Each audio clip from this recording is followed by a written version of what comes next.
Bless Squad, what's going on with y'all, man? It's your boy, Blessed Applesauce, here to bless y'all with another video here on Blessed to Invest. And today we are here to talk about what you should do as soon as you get paid. Where should your money go? Where should you place your money? And what direction, what type of bank accounts, etc., it should go into.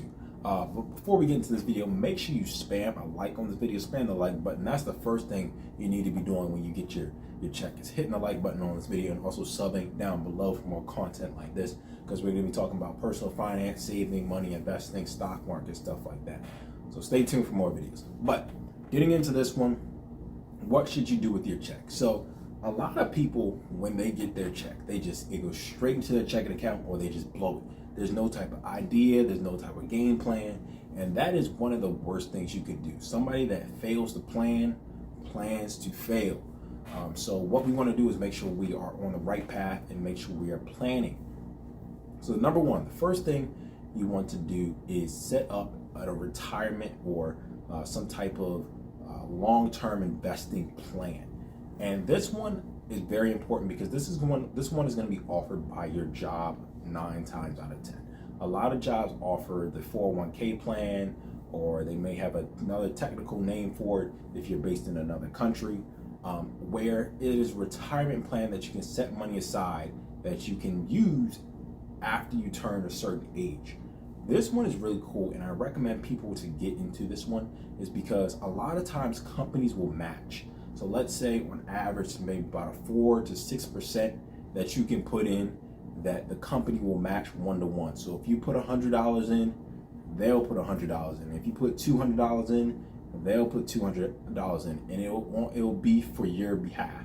So whatever's in there is basically double. But they do cap it off at a certain percentage point. Maybe if you make $100,000 on the year, they might give you $6,000 max. So figure out what that is for your company, and I recommend people max that out completely. If it's 4%, just do the whole 4%. I don't recommend people go any higher than that, because one, you're not getting the advantage of your company matching you up to, if you were to put 10% in, the company isn't going to put 10%. They're just going to keep it at 4%.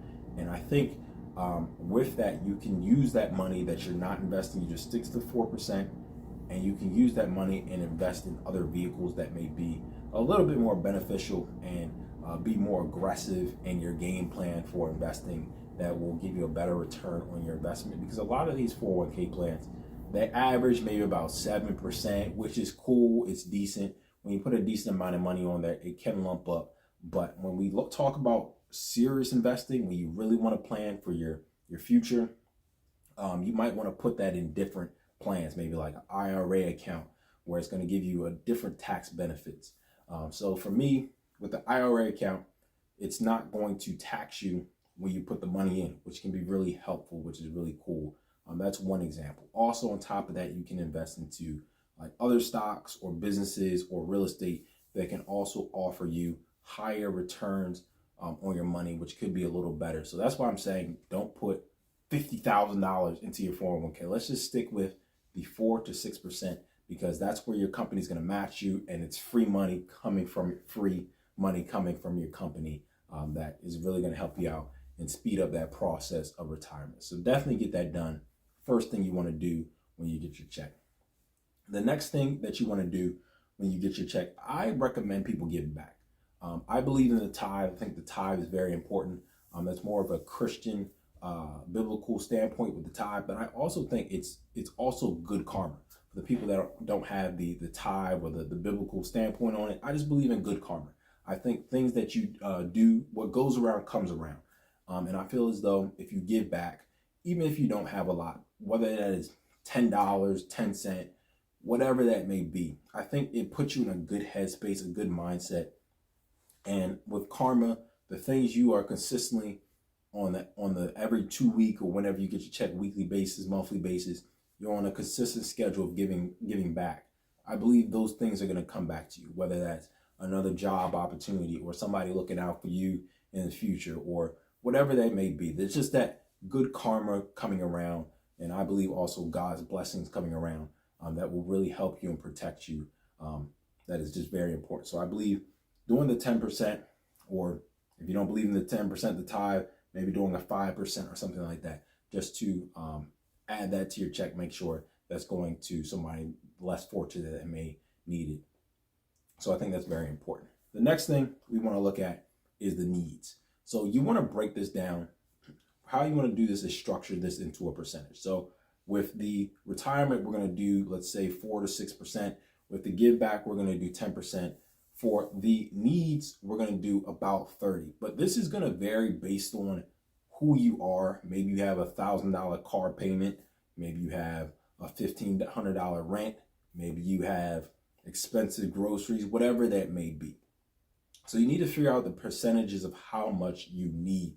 This is not the weekly clothes shopping that does not count, the weekly gaming, the weekly drinking, or whatever you may do as a leisure or think is a need. We're putting survival, bare bone basics on this list. You need to calculate how much you need to survive. You will not get any electric bills turned off. Last time I checked, you don't need those pair of shoes. Those are not necessities. You have plenty of shoes in your closet. We are looking at bare bone needs. So next you need to calculate from your check how much you will be spending on your needs. And this is where it gets into some issues for a lot of people where they're living check to check, because their needs, when you look at your retirement plan, you look at your needs, and you look at a couple of basics things that may be a little bit more expendable, that they're more wants, they get into a point where they're living check to check. And this is the dangerous thing for a lot of Americans, where they come up with the thing of a lot of Americans cannot prepare for a $400 event, a catastrophic event for $400 when they need to pay that. It's because it's living so tight. So what we want to do is make sure maybe some of those things we can cut down a little bit. Maybe it's extra spending. Maybe it's a little debt that's on there on the side. We need to figure out how we can consolidate that down a little bit so we can just pay for our needs and have a little bit more income on the side. And that's going to be the tricky part for a lot of Americans. Maybe you have to take on a second job. Maybe you have to take on, do a little bit of sacrificing. Maybe you don't need that expensive car right now. Maybe you can get away with a downsized car. Maybe you can get away with a smaller rent payment in a different area. That's where you're going to have to cater to yourself, figure out what's going on in your personal situation where you can cut this down a little bit so we can get ready for the next things that are going to be on the list. And the next thing, which is very important, is saving. Saving is very, very, very important when it comes down to what you need to do on every time you get a check. And a lot of times people don't have, like I said before, the $400 savings. But I recommend people to get all the way up to 3 to 6 months. If you can even get to like 8 months, maybe even 12, that's really going to be ideal, because as we've seen during the pandemic here, where we've seen people lose their jobs for a year and a half, and people are struggling because they couldn't go to work. We all know good and well a situation like that can happen again.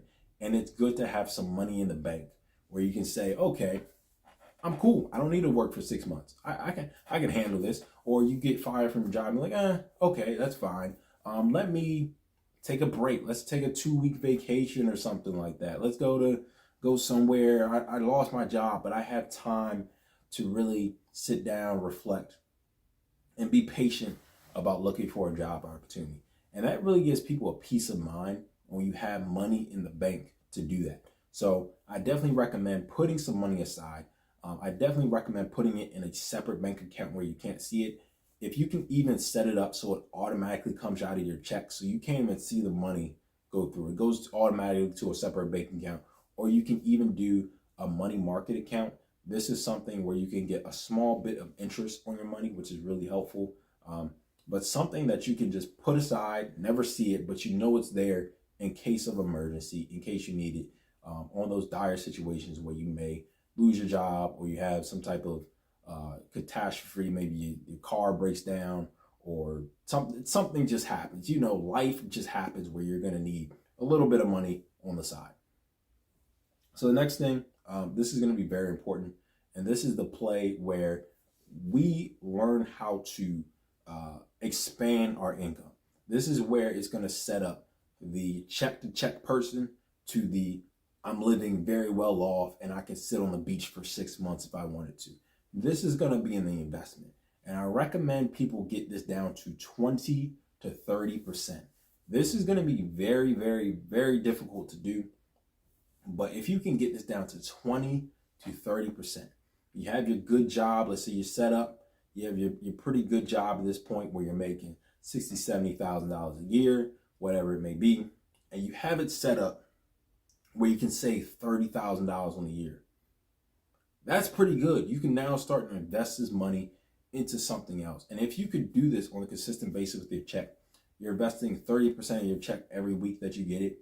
You can have a lump sum really saved up where you can now take that money and invest in real estate off the first year. Or you can take that money and throw it in the stock market or have a new business set out. And this is definitely going to set the check-to-check person from a person that really lives well. So definitely do that with your check. I think this is, out of everything on this list, that is the most important part because it's going to separate you. You're going to have a lot of money saved up. And that retirement account that you were looking at before, it's going to be like, that's cool. I now have this investment portfolio that can take care of me with the passive income that's coming through, the dividends, the rental income, etc., the business income that's coming through. You can really see it pay for your lifestyle at that point.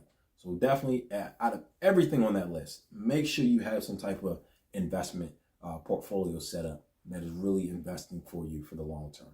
So, but last but not least, for people that have any debt payments, this is going to be very important as well.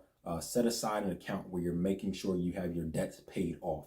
And this kind of ties a little bit into your need category because if you don't pay these, you can run into a lot of issues where they repo your car or you're getting delinquent charges on your account and it's hurting your credit score, et cetera, et cetera. So make sure you are paying your debt payments. You can set it up. There are debt snowballs. I'll probably do a recommended video up top here where you can see the recommended video where you can debt snowball an account or a lot of different debts. And Dave Ramsey also talks about this, if anybody is familiar with Dave Ramsey, where you're able to take the minimum balance of every single account that you have and then take the one that has the highest interest and just pay that off completely. Take everything minimum payment, pay that one off completely, take that out, and then move on to the next one, and then the next one, and then the next one. And this puts you on a path where you can slowly take out these debts out of your life, and it becomes a snowball where you're getting more free and more free of capital, where you can now start to take that money that you've been using to pay for debt over the past 6 months. After you have that all paid off, you can now take that money and invest it at that point. So that's very helpful. Maybe if somebody is dealing with that where their money is really tight, maybe they need to start with debt first. You want to aggressively take a debt snowball and aggressively pay that off and then move on to the investment side. But that's the 7 things that you need to do when you first get your check. It is very important that you do these things to get you on the right path. And let me know down in the comments below if you do these things with your check already, or what other things that I didn't mention before that you also do. But that's going to wrap it up for this video today. It's been your boy, Blessed Applesauce. Stay blessed. And I'm going to see y'all next time on Blessed to Invest. I'm out. Just to see tomorrow is a blessing. Stay prayed up is the message. Everything about a nigga blessed. Everything about a nigga blessed.